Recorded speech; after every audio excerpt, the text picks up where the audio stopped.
Bismillah, Assalamualaikum, halo semuanya. Selamat datang kembali di Fakta Sejarah dalam kisah terbaru yang ditulis oleh Mas Rian dalam judul Santet Rias Wajah. Sebelum saya membacakannya, saya berdoa semoga teman-teman dimanapun berada selalu dalam keadaan sehat, selalu dilindungi oleh Allah SWT, selalu merasa tercukupi dengan apa yang ada sekarang saat ini. Amin. Mari kita mulai ceritanya.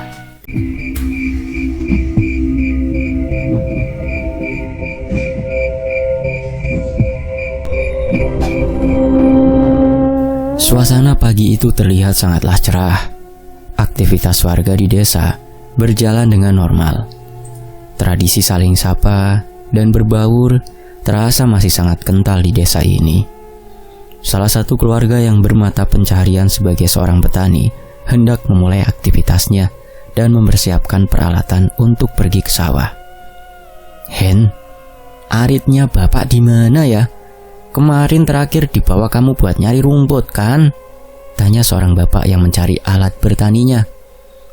"Ya di tempat biasa toh pak. Wong kemarin langsung aku kembalikan di tempatnya kok." Henny menjawab pertanyaan ayahnya sembari menghampiri ke tempat bapaknya mencari arit. "Sudah bapak cari ndak ada loh. Makanya bapak tanya kamu." Sambil sibuk mencari, Bapak Henny berucap, "Ada apa toh? Pagi-pagi kok udah kemrungsung aja loh. Ini aritnya baru aja ibu pakai bentar buat ambil daun pisang. Stok di rumah habis soalnya. Jadi ibu cari buat bungkus makanan yang dijual nanti kan." Ibu Henny datang dengan memegang arit di tangan kanannya, sedangkan tangan kiri memegang gulungan daun pisang yang sudah rapi. "Nah toh pak, kalau aku sudah pasti dikembalikan ke tempatnya." "Sudah pak, aku mau siap-siap mandi dulu. Rencana mau kirim lamaran kerja ke kota. Ada lowongan yang mungkin aku bisa gabung ke sana pak, bu," ucap Henny kembali ke dalam rumah.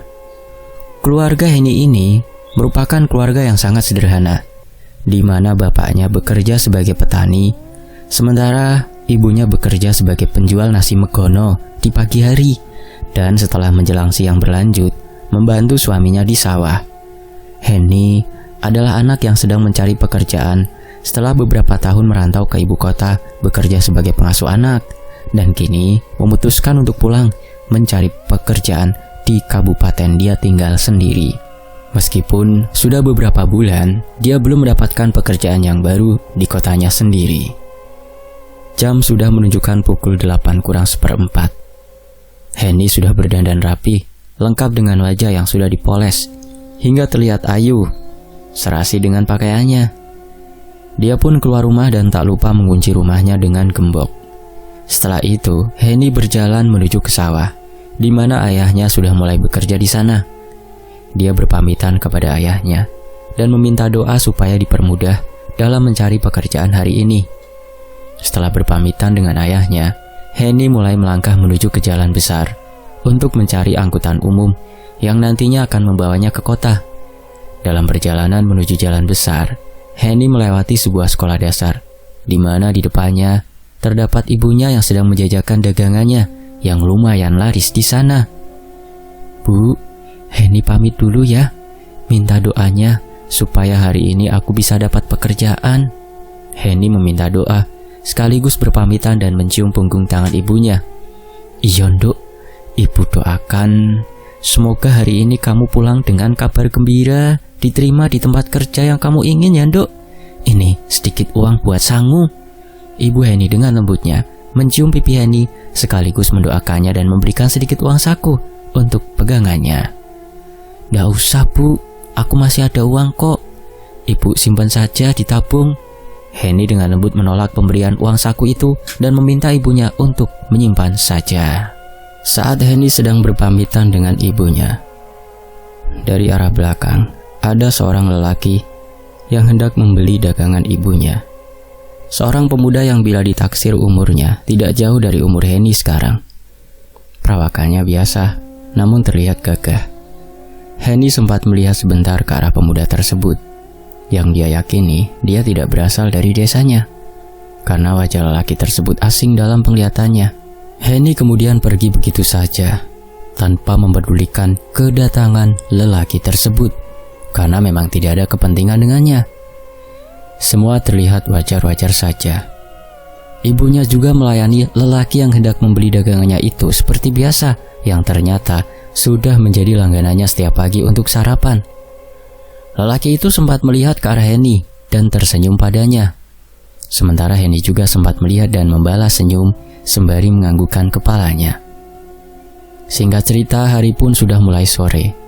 Henny yang baru saja menjalankan interview kerja di beberapa tempat yang menawarkan pekerjaan. Namun Henny harus menunggu keputusan dari beberapa tempat itu beberapa hari lagi. Dan hari ini Henny memutuskan untuk kembali pulang ke desanya karena hari sudah akan menutup sinarnya. Saat itu, jam sudah menunjukkan pukul 5:20. Sinar matahari senja sudah mulai memudar di langit. Sementara Henny belum juga mendapat angkutan umum untuk kembali ke desanya. Maklum saja, di kota ini angkutan umum sudah mulai balik kandang jika jam sudah menunjukkan pukul 5 sore.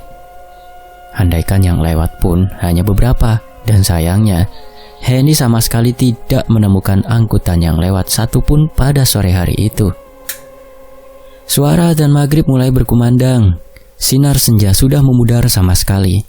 Henny duduk sendirian di halte dan hanya ditemani beberapa orang yang diantaranya adalah penjual asongan dan Manol yang juga akan segera pulang ke rumahnya. Mbak ini mau kemana? Kok masih di sini sampai jam segini? Ini sudah tidak ada angkutan loh, Mbak, ucap seorang Manol yang keheranan Henny masih berada di halte. Iya Mas, sepertinya saya kesorean pulangnya. Soalnya baru saja nyari kerja. Kira-kira masih ada angkutan tidak ya Mas? Tanya Henny yang mulai cemas karena belum ada angkutan yang lewat halte ini. Waduh Mbak, kalau jam segini sepertinya sudah tidak ada Mbak. Di terminal pasar pun sudah sepi. Kalau mau sih pakai ojek aja mungkin masih ada. Memang Mbak pulang kemana? Manol tersebut berusaha mencarikan solusi supaya Henny bisa pulang ke rumahnya. Saya mau pulang ke Arang Malang Mas, masih lumayan jauh kalau dari sini. Aduh, kalau nggak ada gimana ya Mas? Henny mulai gusar karena senja sudah benar-benar menghilangkan sinarnya yang termakan oleh gelapnya malam. Tanpa berkata apapun, Manol tersebut kemudian meninggalkan Henny dengan wajah yang sepertinya mencemaskan Henny. Sementara Henny yang ditinggalkan oleh Manol itu sendirian hanya bisa celingukan melihat ke sekitar, berharap ada angkutan yang datang mendekat ke arahnya. Namun jalan semakin sepi dan hanya ada beberapa orang yang berseliweran di sekitarnya. Tak berselang lama, Henny mendengar suara motor yang mendekat ke arahnya. Terdapat dua orang menaiki motor tersebut dengan menggunakan helm. Ternyata Manol tadi kembali bersama dengan seorang yang mengendarai motor tersebut. Manol itu ternyata mencarikan tukang ojek yang bersedia mengantarkan Henny untuk kembali pulang ke desanya. Namun Henny mengatakan uang yang dibawanya tidak cukup untuk membayar ojek kalau harus sampai ke rumahnya.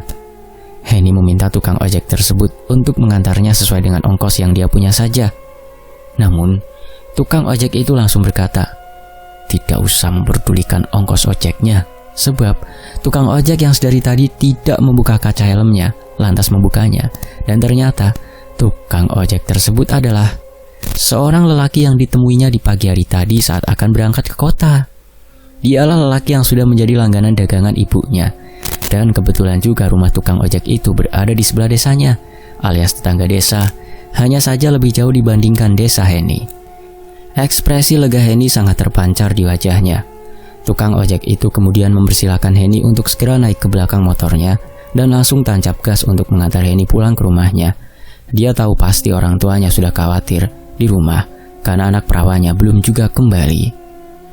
Dalam perjalanan menuju rumahnya, Henny pun akhirnya berkenalan dengan lelaki yang berprofesi sebagai tukang ojek itu yang ternyata bernama Ridwan.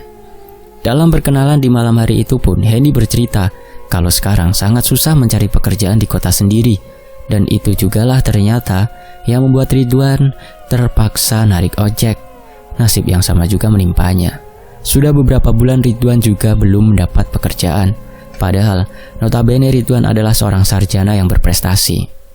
Malam hari itu pun Henny akhirnya bertukar pengalaman dengan Ridwan. Obrolan mereka mulai akrab pada malam itu juga.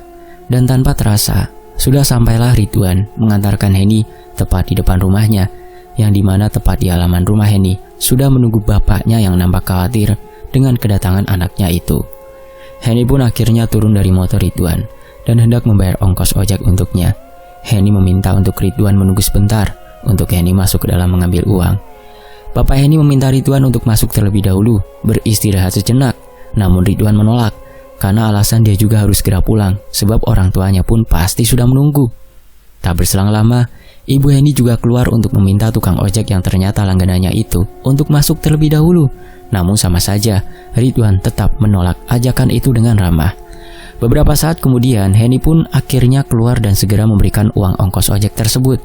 Namun bukannya menerima, Ridwan justru malah menolaknya dan mengatakan untuk Henny menyimpannya saja. Sebagai tanda perkenalan, ucap Ridwan. Sempat merasa tidak enak, namun Ridwan tetap memaksa. Terpaksa Henny pun menyimpan lagi uang yang diambilnya tadi. Orang tua Henny kemudian mengucapkan terima kasih yang sangat banyak. Bukan hanya karena Ridwan tidak mau dibayar, namun juga karena bersedia mengantarkan anak satu-satunya pulang dengan selamat. Rasa khawatir saat menunggu itu langsung terbayar lunas saat Henny diantar oleh Ridwan. Ridwan pun akhirnya berpamitan kepada kedua orang tua Henny untuk segera pulang. Dan akhirnya hari itu pun selesai dengan Henny dapat pulang dengan selamat berkat Ridwan yang bersedia mengantarnya. Singkat cerita, pagi harinya Henny berencana akan pergi lagi ke kota untuk mencari pekerjaan. Dan tidak lupa Henny pasti berpamitan kepada ayah dan ibunya. Saat berpamitan dengan ibunya, Henny kembali bertemu dengan Ridwan yang baru saja selesai menyantap sarapan dari jualan ibunya. Melihat Henny akan berangkat ke kota lagi, Ridwan berinisiatif untuk menawarkan jasanya mengantar ke kota. Karena sudah kenal dengan Ridwan, Henny pun menerima tawarannya dan langsung berangkat ke kota dengan diantar ojek Ridwan. Sejak saat itu Henny mulai diantar oleh Ridwan untuk pergi dan pulang ke kota. Keakraban mereka pun semakin lengket. Beberapa hari sudah berlalu, keakraban mereka pun semakin menjadi hingga seperti layaknya seorang sahabat. Hari Minggu pun tiba. Henny yang sudah selesai berbenah dan bebersih rumah dikejutkan dengan ketukan pintu dari arah ruang tamu. Henny kemudian bergegas untuk membukakan pintu ruang tamu tersebut dan didapatilah Ridwan berada di balik pintu tersebut dengan pakaian yang rapi. Henny pun mempersilahkan Ridwan untuk masuk, sementara Henny kemudian kembali ke dalam kamarnya untuk berganti pakaian. Pada hari itu, Henny berencana untuk pergi ke sebuah tempat dengan niat refreshing karena penat mencari pekerjaan namun belum kunjung mendapatkan hasil. Sementara Henny berganti pakaian, Ridwan pun menunggu di ruang tamu. Dan saat dia sedang menunggu di ruang tamu, datanglah seorang wanita yang masuk ke dalam rumah Henny. Ridwan yang melihat wanita itu masuk hanya menyapa dengan senyum dan dibalas senyum juga oleh wanita tersebut. Setelah membahas senyum dari Ridwan, wanita itu kemudian masuk ke dalam kamar Henny. Hen, siapa itu cowok di depan? Ucap Dinda, yang merupakan saudara dari Henny, yang merupakan keponakan ayahnya. Din, itu Ridwan. Aku rencana mau pergi ke tempat yang bisa jernihin pikiran sama dia. Ucap Henny yang sedang bersiap-siap untuk pergi. Itu pacar kamu, Hen? Ganteng ya? Tanya Dinda penasaran. Nggak tahu sih.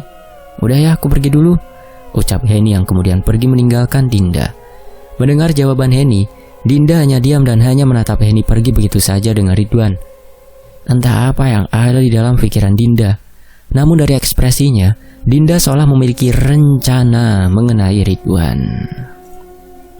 Singkat cerita, beberapa hari pun berlalu. Henny dan Ridwan memiliki hubungan yang semakin dekat. Sementara Dinda, entah kenapa, semenjak mengetahui Ridwan sering berkunjung ke tempat Henny, Dinda juga sering bermain ke tempat Henny karena sering diminta membawakan makanan untuk orang tua Henny yang diberikan oleh orang tua Dinda. Hingga pada akhirnya, saat hari Minggu juga, saat Henny hendak pergi bersama Ridwan lagi, Dinda datang menemui Henny. Dia memberikan sebuah alat make up karena Dinda mengetahui sendiri bahwa Henny tidak pernah merias wajahnya saat akan bepergian, meskipun dia akan bepergian dengan seorang lelaki.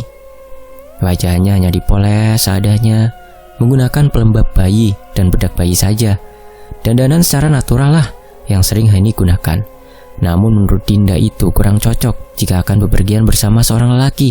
Maka Dinda memberikan peralatan make up untuk Henny dengan niatan supaya Henny bisa berdandan lebih cantik lagi. Henny bukannya tidak mampu membeli peralatan make up, hanya saja uang yang dimilikinya dipilih untuk dipergunakan untuk yang lebih penting saja, seperti kebutuhan rumah untuk membantu orang tuanya. Apalagi Henny juga belum mendapatkan pekerjaan. Namun dengan diberi make up oleh Dinda, Henny cukup merasa senang dan sangat berterima kasih. Dinda mengatakan kalau make up yang diberikan itu kurang cocok dengan kulitnya, makanya diberikanlah kepada Henny. Henny sangat berterima kasih dengan apa yang diberikan oleh Dinda itu. Bahkan Dinda juga membantu Henny untuk berhias. Henny duduk di depan meja riasnya, sedangkan Dinda mulai membantu Henny untuk berhias. Awalnya berjalan dengan normal, tidak ada yang aneh. Hingga akhirnya Henny seperti mendengar dengan jelas sebuah bisikan atau ucapan yang keluar dari mulut Dinda. Hanya saja Henny tidak bisa mendengar dengan jelas apa yang diucapkan oleh Dinda itu. "Kamu ngomong apa sih, Din? Keras dikit lah kalau ngomong tuh," ucap Henny meminta Dinda berbicara lebih keras. "Ah, enggak kok, aku cuma bergumam saja. Kalau begini kan jadinya lebih cantik," ucap Dinda mengulangi perkataannya tadi yang mungkin tidak didengar oleh Henny. Dinda pun selesai membantu Henny berdandan untuk pergi bersama dengan Ridwan. Wajah Ayonya terpancar di cermin riasnya. Henny tampak senang dengan hasil dandanan Dinda. Sementara Dinda hanya tersenyum saja melihat Henny kegirangan karena hasil riasnya. Di hari itu pun Henny bepergian dengan Ridwan hingga malam hari. Singkatnya, selepas pukul 8 malam, Ridwan mengantar Henny kembali pulang ke rumahnya, dan selepas itu langsung berpamitan pulang kembali tanpa mampir terlebih dahulu. Henny pun tidak keberatan jika Ridwan ingin langsung pulang, sebab memang jam sudah terlalu malam untuk Ridwan bertamu di tempat seorang wanita. Malam hari sebelum tidur, Henny bersih-bersih diri sebelum tidur malam itu. Riasan make up yang masih tertempel pada wajahnya pun tak luput untuk dibersihkan. Sambil bersenandung, Henny membersihkan riasan di wajahnya itu. Suaranya menggema di dalam kamar mandi. Saat sedang asyik membersihkan wajah sembari bersenandung, tiba-tiba Henny menghentikan senandungnya itu karena mendengar ada satu suara lagi yang ikut bersenandung di dalam kamar mandi. "Bu, ibu ada di luar ya?" Henny bertanya dengan suara sedikit dikeraskan untuk memastikan bahwa suara yang didengarnya tadi adalah suara ibunya. Namun setelah beberapa saat Henny melontarkan pertanyaan itu, Henny tak kunjung mendapatkan jawaban dari ibunya yang dia kira berada di luar karena tidak kunjung mendapat jawaban. Henny kemudian bergegas menyelesaikan aktivitasnya di kamar mandi. Setelah urusan di kamar mandi selesai, Henny langsung keluar dari kamar mandi itu, namun tidak didapati adanya sosok ibunya di luar kamar mandi itu. Wajah Henny langsung berubah kebingungan. Lantas, suara siapa yang terdengar tadi? Walaupun merasa aneh, Henny memutuskan untuk membuang pikiran negatif itu dan menganggap dia hanya salah mendengar karena suara gema dari dirinya sendiri di kamar mandi. Henny memutuskan untuk segera kembali ke kamarnya untuk beristirahat. Dalam perjalanannya menuju ke kamar, Henny tanpa sadar menggaruk-garuk wajahnya seolah merasakan gatal. Bahkan setelah sampai di kamar pun, tangannya tidak kunjung berhenti menggaruk wajah. Berpikir ini masih normal, Henny memutuskan untuk tidur dan mengistirahatkan dirinya. Pagi hari pun tiba. Wajahnya terasa sangat perih. Saat terbangun dari tidurnya, Henny dikejutkan dengan adanya darah di tangan dan terdapat darah yang mulai mengering tepat di sela-sela kukunya. Dengan wajah kebingungan, dia lantas melihat ke arah cermin di meja riasnya. Alangkah terkejutnya, paras cantik yang biasa terlihat saat dia bercermin kini tidak nampak lagi. Wajahnya tersayat-sayat penuh luka goresan. Henny berteriak sekencang-kencangnya hingga mengagetkan ayah dan ibunya yang kemudian langsung berlari menuju ke kamarnya. "Ada apa toh, Hen? Kok teriak kencang sekali?" tanya ayahnya dengan nada cemas ke arah Henny. "Pak, wajahku kenapa? Sakit, Pak. Perih sekali," ucap Henny merintih sembari memegangi tangannya. "Mana? Coba ibu lihat." Ibunya kemudian mendekat ke arahnya dan menarik tangan Henny dari wajahnya supaya ibunya dapat melihat wajah Henny dengan jelas. Namun setelah ibunya membuka tangannya dan melihat wajah Henny, ibunya berkata, "Tidak ada yang aneh kok, tidak kenapa-kenapa, anak ibu masih cantik," ucapnya sembari membelai wajahnya dengan sangat lembut. Namun Henny masih merasakan rasa perih yang teramat sangat di area wajahnya. Dia juga menunjukkan kalau tangannya penuh darah yang mungkin akibat dari menggaruk wajahnya semalam saat sedang tertidur. Tapi ibu dan ayahnya sama sekali tidak melihat ada yang aneh pada wajah maupun tangannya. Darah yang diceritakan pun sama sekali tidak ada. Tangannya bersih dan lembut seperti biasanya. Setelah mendengarkan keterangan dari kedua orang tuanya bahwa tidak ada yang salah dari wajah dan tangannya, Henny berniat untuk kembali melihat tangan dan wajahnya di cermin. Baru saja dia melihat ke arah tangannya, bulu kuduknya langsung meremang. Suara dari dalam mulutnya ingin keluar namun tertahan. Setelah itu dia melihat ke arah cermin untuk melihat wajahnya. Di saat itulah dia bisa berteriak sekencang-kencangnya hingga membuat kedua orang tuanya panik dengan respon yang diberikan. "Ini tangan siapa, Bu? Bapak, tolong, di belakangku ada sosok menyeramkan. Aku takut, Pak," ucap Henny yang kemudian langsung menutup wajahnya dengan tangan sembari berteriak dan meraung ketakutan. "Tangan yang mana, Tonduk? Itu ya tanganmu toh. Di belakangmu juga tidak ada siapa-siapa kok. Sadar, Nduk," ucap ayahnya yang panik melihat sikap Henny. "Istighfar, Nduk, eling, ayo istighfar," ucap ibunya berusaha menenangkan. Tepat setelah Henny beristighfar, rasa gatal pada wajah kembali menyerang. Tangan yang tadi hanya sekedar menutup wajah kini mulai menggaruk secara otomatis. Kedua orang tuanya pun semakin kebingungan dengan apa yang dilakukan Henny. Beberapa kali orang tuanya menanyakan apa yang dirasakan, namun Henny tidak bisa menjawab karena rasa gatal yang begitu parah. Ayahnya kemudian mengambilkan obat oles yang berada di ruang tengah untuk segera dioleskan pada wajah Henny. Untungnya obat itu memberikan reaksi yang membuat Henny bisa merasa lebih nyaman dengan rasa gatal pada wajahnya yang berkurang. Setelah dirasa Henny sudah mulai tenang dan dapat beristirahat lagi, kedua orang tua Henny pun melanjutkan aktivitas pada pagi hari itu dan meminta Henny untuk beristirahat saja, sementara ayahnya pergi ke sawah dan ibunya pergi berjualan sego mekono. Di tempat ibu Henny berjualan seperti biasa, Ridwan menghampiri ibu Henny untuk membeli sarapan. Sembari menyantap sarapan yang dibelinya dari ibu Henny, Ridwan sempat menanyakan mengapa Henny belum juga terlihat, padahal biasanya di jam segini dia sudah bersiap untuk berangkat ke kota. Dan kebetulan juga pada hari ini dia juga ada jadwal interview dan Ridwan sudah berjanji untuk mengantarnya. Merasa aneh dengan tidak datangnya Henny ke tempat biasa, Ridwan kemudian menanyakan keberadaan Henny kepada ibunya. Dan setelah mendapatkan jawaban atas apa yang dia tanyakan, Ridwan berniat untuk menemuinya di rumah, namun sekalian mengantarkan ibu Henny untuk pulang bersamanya. Karena kebetulan dagangannya dijajakan sudah hampir ludes terjual. Setelah semua dagangan habis, Ridwan pun mengantar ibu Henny untuk pulang ke rumahnya. Setelah sampai di depan rumah Henny, ibunya langsung bergegas turun dari motor Ridwan. Begitu juga Ridwan yang langsung mematikan motor dan memarkirkan tepat di depan teras rumah. Mereka berdua terlihat begitu tegang karena mendengar suara teriakan Henny yang terus meraung-raung tanpa henti hingga suaranya terdengar hingga luar rumah. Setelah memasuki rumah Henny, Ridwan dan ibu Henny dikejutkan dengan kondisi kamar Henny yang sudah berantakan. Cermin pecah, bantal berantakan kemana-mana, selimut terhambur di lantai, spray juga. Sementara Henny berteriak sembari menggoreskan pecahan kaca pada wajahnya. "Hen, sadar Hen, kamu ini kenapa?" Ridwan yang langsung berlari ke arah Henny langsung merebut pecahan kaca yang sedang digunakan untuk menggores-gores wajahnya. "Gatal, wajahku gatal, tolong aku Mas." Dengan rintihan keras Henny juga merengek pada Ridwan. "Ya Allah, kamu ini kenapa toh Henny? Kok bisa seperti ini? Wajahmu kenapa, Nduk?" Dengan berlinang air mata, ibunya mendekat. Ibunya tidak tega melihat kondisi Henny yang tiba-tiba bisa seperti ini. "Bu, tunggu sebentar, aku mau panggil dokter desa buat kesini meriksa Henny. Tolong jaga Henny ya Bu." Sembari menyingkirkan pecahan kaca yang berserakan, Ridwan bergegas pergi mencari dokter desa. Henny terus menggaruk bahkan mencakar-cakar wajahnya sendiri. Meskipun sudah dihalangi oleh ibunya, tangan Henny tetap kuat mengarah ke wajah untuk mencakar.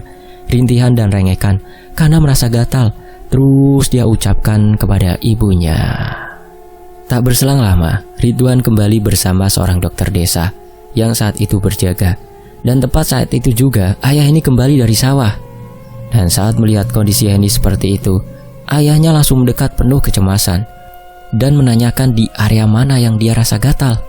Singkat cerita, setelah periksaan dokter tersebut juga merasa aneh dengan kondisi Henny. Pasalnya tidak ada tanda alergi, tidak ada tanda ruam ataupun bentol pada kulit wajahnya. Seharusnya Henny tidak merasakan rasa gatal itu. Dokter kemudian menyarankan untuk pemeriksaan ke rumah sakit untuk mengetahui kondisi yang sebenarnya. Mendengar saran dari dokter, kedua orang tua Henny pun menjadi kebingungan dengan apa yang harus dilakukan. Sebab untuk hidup sehari-hari saja mereka hanya cukup, dan tidak ada sisa untuk pengobatan di rumah sakit yang mungkin biayanya bisa mencapai ratusan ribu untuk pemeriksaan, dan bahkan bisa jutaan apabila harus rawat inap. Sementara orang tua Henny memutuskan untuk mencari pengobatan alternatif saja yang memiliki tarif lebih terjangkau. Beberapa hari, beberapa minggu telah berlalu, namun kondisi Henny bukannya membaik, namun malah semakin mengkhawatirkan. Wajah yang tadinya cantik, mulus, dan bersih kini berubah menjadi wajah yang penuh dengan luka, koreng, dan juga bernanah akibat terlalu sering digaruk ataupun dicakar. Pada malam hari pun, Henny selalu berteriak ketakutan sembari terus menggaruk wajahnya. Setiap benda yang memantulkan bayangan pasti akan dilempar ataupun dipecahkan. Dia meracau bahwa dalam bayangan tersebut terdapat sosok wanita tua dengan tangan yang buruk, berlendir, serta cakar tajam selalu membelai wajahnya. Hal itu membuat Henny semakin ketakutan. Pada malam hari itu pun, Ridwan mengunjungi kediaman Henny beserta keluarga.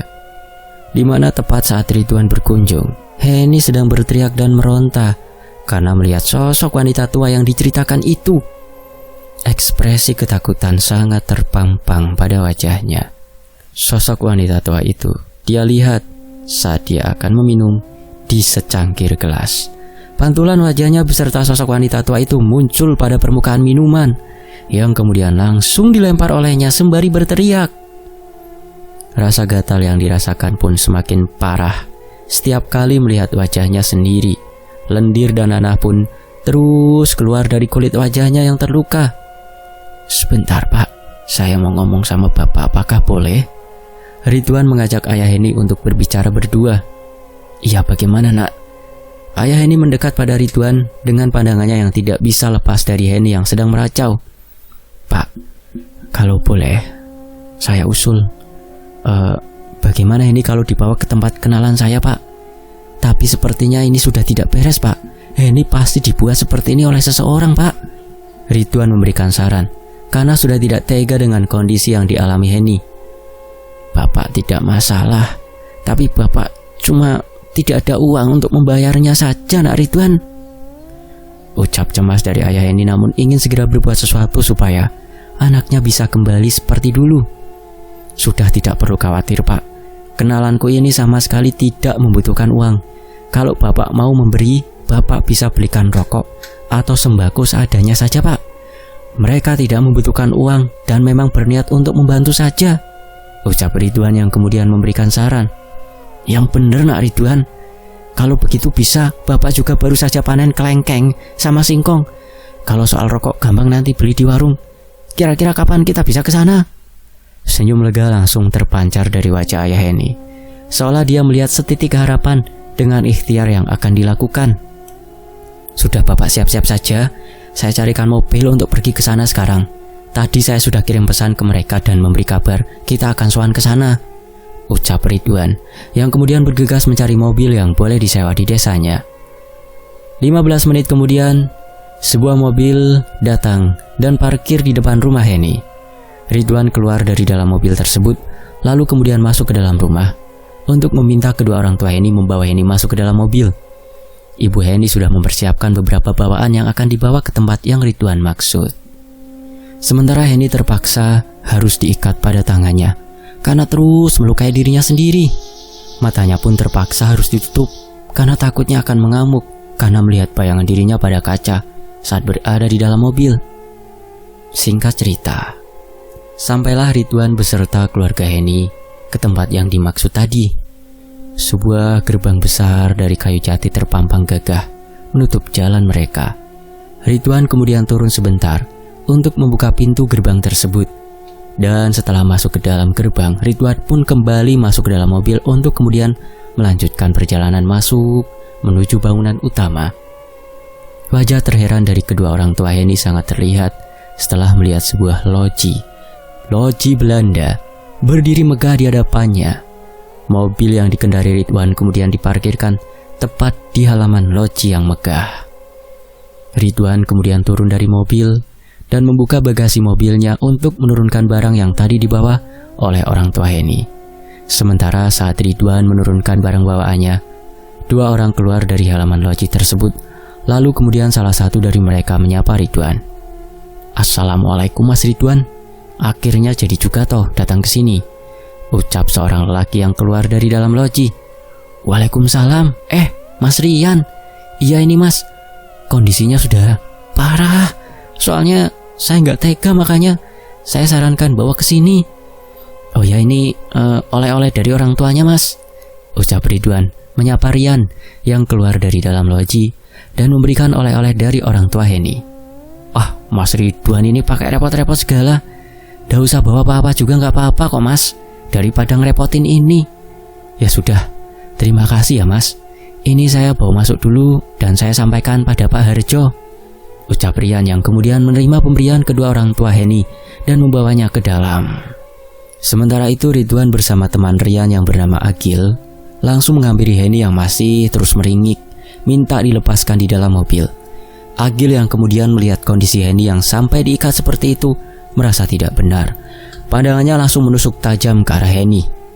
"Wah, nggak beres ini Mas. Udah langsung bawa masuk aja. Pak Harjo sudah menunggu di dalam," ucap Agil yang kemudian membantu Ridwan beserta orang tuanya menurunkan Henny dari mobil. "Ya Allah, bisa sampai seperti itu Mas Ridwan. Udah nggak bener itu. Tapi berani juga dia sampai sini tidak ada rasa takutnya," ucap Rian yang keluar lagi untuk membantu. Ridwan bersama kedua orang tua Henny merasa bingung dengan apa yang dikatakan oleh Rian dan Agil. Apa yang keluar dari mulut mereka sama sekali tidak bisa dimengerti apa yang sebenarnya terjadi pada Henny. Sesampainya di dalam loji, Ridwan bersama keluarga Henny disambut oleh seorang bapak-bapak yang bernama Pak Harjo. Beliau sudah berdiri di sebuah pendopo sembari menghisap cerutu di mulutnya.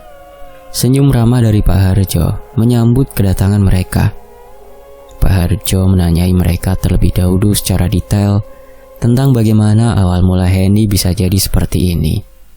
Kemudian, apakah Henny pernah terlibat konflik dengan seseorang? Namun baik Ridwan maupun kedua orang tuanya sama sekali tidak bisa menjelaskan apa yang terjadi pada Henny secara jelas, karena Henny termasuk anak yang tidak banyak tingkah dan mudah bergaul dengan yang lainnya. Henny juga terkenal baik di lingkungannya juga, jadi tidak ada kemungkinan dia ada konflik dengan orang lain. Karena tidak mendapat jawaban dari Ridwan maupun orang tuanya Henny, Pak Harjo kemudian mencoba menanyakan langsung kepada Henny. "Kenapa kamu kok bisa kesini?" Dengan bahasa Jawa Pak Harjo menanyai Henny dengan tersenyum. Bagi yang sudah paham dengan Pak Harjo, pada dasarnya beliau sedang bertanya pada sosok yang ada di tubuh Henny. "Oh, gak mau jawab. Ya udah, sini Mas. Mbaknya dideketin sini. Tak pijitin biar agak rileks." Dengan bahasa Jawa Pak Harjo meminta Mas Rian untuk memposisikan Henny di depan Pak Harjo. Mas Rian diminta untuk memegangi tangan Henny, sementara Mas Agil diminta untuk memegangi kaki Henny. Pak Harjo kemudian menyalakan dupa yang sudah disiapkan sejak tadi. Beliau juga mengusapkan sebuah minyak berwarna merah ke tangannya sebelum memijat Henny. Mata Henny terbelalak saat melihat Pak Harjo mengusapkan minyak tersebut di tangannya. Tubuhnya mulai meronta untuk dilepaskan. Tenaga yang diberikan Henny begitu besar. Bahkan Mas Rian yang memiliki tubuh besar pun sempat kewalahan menahan tangan Henny yang terus meronta. Sementara Mas Agil sempat terlempar akibat Henny memberontak. Melihat reaksi Henny yang berlebihan, Pak Harjo meminta Ridwan untuk membantu Mas Agil menahan di bagian kaki. "Udah ya, sekarang tak pijitin dulu biar kamu rileks.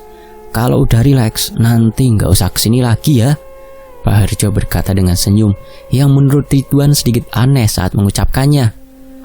Tepat saat Pak Harjo mulai memijat di bagian pelipis Henny, dia langsung memberontak dengan sangat kuat.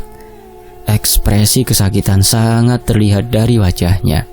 Pak Harjo kemudian memijat di bagian belakang punggung Henny dan semakin keras pula Henny memberontak. Kenapa toh? Pijatannya kan enak, bisa bikin rileks. Lah kok malah asik goyang gitu? Pak Harjo mengajak Henny berbincang. Kurang ajar, tidak usah ikut campur urusanku. Mati kamu setelah ini. Ucapan itu keluar dari mulut Henny kepada Pak Harjo, namun dengan suara seperti seorang nenek-nenek. Ridwan dan kedua orang tuanya dibuat kaget dengan ucapan itu. Yo percaya. Kalau begitu ayo, hadapi aku langsung. Nggak usah sembunyi di dalam tubuh anak ini. Siapa yang menyuruhmu? Ucap Pak Harjo menantang Henny, atau lebih tepatnya, sosok yang berada di dalam tubuhnya. Setelah perbincangan singkat itu, Pak Harjo meminta Henny untuk duduk bersila menghadap ke kiblat. Sementara Pak Harjo duduk di belakangnya, sembari menempelkan telapak tangannya di punggung Henny. Pak Harjo juga meminta Mas Rian dan Mas Agil untuk duduk bersila juga di samping kanan dan kiri Henny. Menurut penuturan Mas Rian, setelah mereka bertiga duduk bersila mengelilingi Henny dan memejamkan mata di dalam posisi astralnya, Mas Rian beserta Mas Agil dan Pak Harjo langsung berhadapan dengan sesosok makhluk berwujud nenek-nenek dengan kondisi kulit yang penuh dengan penyakit, lendir, dan koreng. Bau tak sedap muncul dari tubuhnya. Beberapa kali mereka bernegosiasi supaya makhluk tersebut untuk meninggalkan tubuh Henny dan jangan mengganggunya lagi.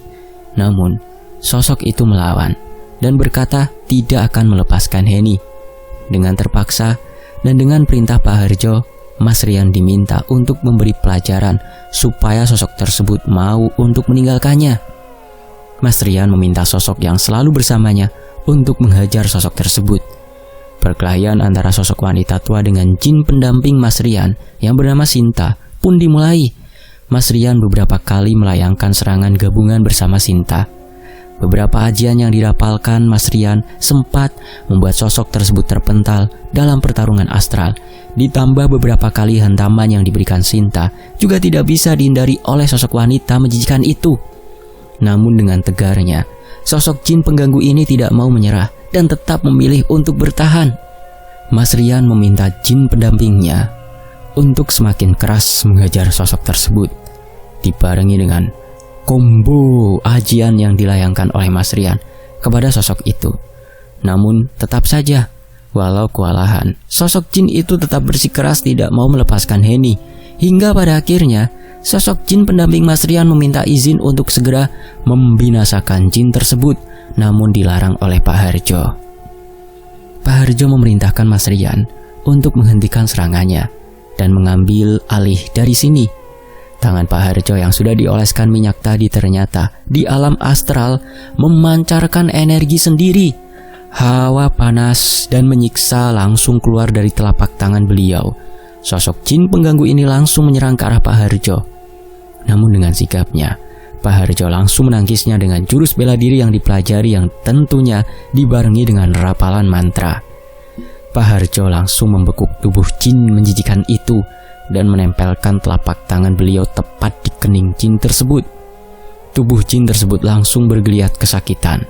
Sementara tubuh Henny juga memberikan reaksi yang sama, ditambah dengan teriakan yang lumayan memekakan telinga. Kedua orang tua Henny mulai membantu memegangi Henny yang mulai kelojotan karena rasa sakit yang teramat sangat. Pak Harjo terus menghafalkan ajian dalam bahasa Jawa untuk memberi pelajaran sosok jin tersebut. Sosok keras kepala dari jin itu membuatnya semakin tersiksa. Namun pada akhirnya, jin itu pun menyerah dan meminta ampun kepada Pak Harjo. Tubuh Henny mulai tenang setelah Pak Harjo membuka matanya dan melepaskan tangannya yang tadi ditempelkan pada punggung Henny. Pak Harjo kemudian bangkit dari posisi duduknya, sementara Mas Rian dan Mas Agil merapihkan tempat untuk meminta Henny berbaring. Mas Agil menjelaskan pada Ridwan dan kedua orang tua Henny bahwasanya apa yang terjadi pada Henny merupakan hasil dari santet wajah. Henny disantet untuk merusak wajahnya sendiri dengan motif pelaku merasa cemburu atas kedekatannya dengan Ridwan. Mas Agil mengatakan bahwa ini sebab dari Ridwan yang menolak sebuah ungkapan suka dari seorang wanita. Namun wanita tersebut tidak terima. Oleh karena alasan tidak terima itulah si wanita merasa apabila dia tidak bisa mendapatkan Ridwan, maka tidak seorang pun boleh mendapatkannya. Itulah yang menjadi dasar awal mula santet itu. Mas Agil sama sekali tidak mau menjelaskan siapa pelaku yang tega membuat Henny seperti itu. Sedangkan Mas Rian hanya mengatakan kalau besok akan diketahui sendiri siapa pelakunya. Mas Rian juga mengatakan untuk Ridwan tidak usah menuduh siapapun, sebab nanti akan ada 2 orang yang akan terkena imbas dari santet yang tertangani ini. Yang pertama adalah si dukun itu sendiri, dan yang kedua adalah si pelaku yang meminta hal ini terjadi. Sebab Pak Harjo sudah mengembalikan santet ini kepada pemiliknya. Jadi selambat-lambatnya besok akan diketahui orang yang melakukan praktek tersebut. Tak berselang lama, Pak Harjo kembali sambil membawa 1 buah kelapa muda yang masih utuh dan selembar daun pakis. Daun pakis itu diserahkan kepada Ibu Henny dan memintanya untuk mengunyah, sementara kelapa muda diserahkan kepada Ayah Henny dan memintanya untuk mengambil air di dalamnya. Pak Harjo meminta Mas Agil untuk mengambilkan piring atau mangkuk yang akan digunakan sebagai wadah air kelapa muda itu. Singkat cerita, Ayah Henny sudah menuangkan air kelapa itu ke dalam mangkuk, sementara Ibu Henny juga udah mengunyah daun pakis yang diminta, dan bekas kunyahan itu Pak Harjo minta untuk dicampurkan ke dalam air kelapa yang sudah dikumpulkan. Setelah dicampur, Pak Harjo meminta kedua orang tua Henny untuk membalur air campuran itu ke seluruh tubuh Henny. Dan di saat itu Ridwan bersama Pak Harjo, Mas Rian dan Mas Agil pergi menjauh hingga proses selesai. Jam menunjukkan pukul 12 malam. Semua sudah selesai. Henny sudah tenang, dan saat dites untuk melihat wajahnya sendiri, reaksi Henny sudah kembali seperti semula. Dia sudah tidak ketakutan maupun berteriak. Setelah dirasa semua baik-baik saja dan malam sudah semakin larut, Ridwan bersama keluarga Henny pun berpamitan kepada Pak Harjo dan lainnya. Pak Harjo hanya berpesan, jika semua ini adalah kuasanya, jadi jangan anggap Pak Harjo yang menyembuhkan Henny, melainkan Sang Hyang Widi melalui perantara Pak Harjo, dan meminta rias wajah yang berada di kamar Henny segera dilarung ke Sungai Serayu. Sesampainya di rumah, Henny dan keluarganya pun akhirnya bisa beristirahat dengan tenang. Sementara Ridwan langsung mencari rias wajah yang dimaksud Pak Harjo untuk membuangnya, dan di malam itu juga langsung dibuang ke Sungai Serayu oleh Ridwan. Keesokan harinya, Ayah Henny diminta oleh adiknya untuk segera datang ke rumahnya, sebab ada sesuatu yang harus segera ditangani. Sesampainya di rumah adiknya, hal tak wajar malah kini terjadi pada anaknya yang tidak lain adalah Dinda. Wajah Dinda terlihat bernanah dengan bau yang sangat menyengat. Kondisinya terlihat tidak sadarkan diri, sementara matanya terus menatap ke langit-langit rumah dengan mulut menganga. Sementara itu di sore harinya, dari desa sebelah dikabarkan seorang lelaki tua yang terkenal karena kehebatannya dalam ilmu spiritual ditemukan tergeletak tidak bernyawa di belakang rumahnya. Semua terjawab kontan pada hari yang sama. Siapa pelaku yang membuat Henny tersiksa selama beberapa minggu bahkan bulan? Ayah Henny yang sudah memahami siapa pelaku yang tega melakukan hal tersebut pada Henny tidak bisa memberikan solusi apapun, sebab Pak Harjo juga mengatakan jika santet sudah kembali olehnya pada yang membuat, akan dipastikan si pelaku tidak selamat. Dan pada akhirnya Dinda pun meregang nyawa setelah beberapa hari bahkan minggu menjalani pemeriksaan baik medis maupun alternatif, namun tidak kunjung membaik. Tamat. Demikianlah sebuah kisah, semoga bisa mengambil hikmah dari Mas Rian. Terima kasih Mas Rian sudah mengirimkan ceritanya ke YouTube channel Fakta Sejarah. Terima kasih buat teman-teman yang sudah menyimak sampai selesai. Mohon maaf jika ada intonasi yang kurang pas. Sampai jumpa di kisah berikutnya.